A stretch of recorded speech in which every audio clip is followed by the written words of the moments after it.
చెట్లని నరకడానికి వెళ్తున్నప్పుడు పుష్ప అందరూ చేసే తప్పుని చేయలేదు. అందరూ ఏం చేస్తారు, నువ్వు 10 గంటలు కష్టపడితే సక్సెస్ ఎవడికి వెళ్ళిపోతుంది. ఎందుకంటే నువ్వు రూల్స్ గుడ్డిగా ఫాలో అవుతావు. కానీ పుష్ప ఇక్కడ ఇన్ఫర్మేషన్ ఆర్బిట్రేజ్ అనే కొత్త ఆయుధాన్ని వాడి అందరూ చెట్టు నరుకుతుంటే వాడు మాత్రం స్మగ్లింగ్ మ్యాట్రిక్స్ని స్టడీ చేశాడు. అసలు పోలీసులు ఎలా వస్తున్నారు, సరుకు ఎలా దాటిస్తున్నారు, డబ్బులు ఇచ్చేది చెట్టుకా లేదా చెట్టుని దాటించే తెలివికా? ప్రపంచంలో హార్డ్ వర్క్కి ఎవ్వడు డబ్బులు ఇవ్వడు, వాడి దగ్గర ఉన్న ప్రాబ్లంకి సొల్యూషన్ ఇచ్చిన వాడికే డబ్బులు ఇస్తాడు. పుష్ప జస్ట్ కూలీగా ఆగిపోకుండా ఆ సిస్టంలో ఉన్న లూప్ హోల్స్ అన్నీ తన అడ్వాంటేజ్గా మార్చుకున్నాడు.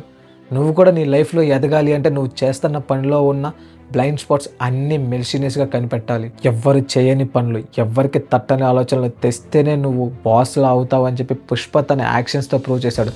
నీ బాస్ నీకు ఇంత శాలరీ ఇస్తున్నా అంటే నువ్వు తల ఊపి తీసుకుంటావు, ఎందుకంటే నీకు ఆ క్యూని బ్రేక్ చేసే ధైర్యం లేదు. కానీ పుష్ప గాడు తన వాల్యూని తనే డిసైడ్ చేసుకున్నాడు. ఎందుకంటే నీకు నువ్వు ఎంత వాల్యూ ఇస్తున్నావు అనేది ఈ ప్రపంచం డిసైడ్ చేస్తుంది.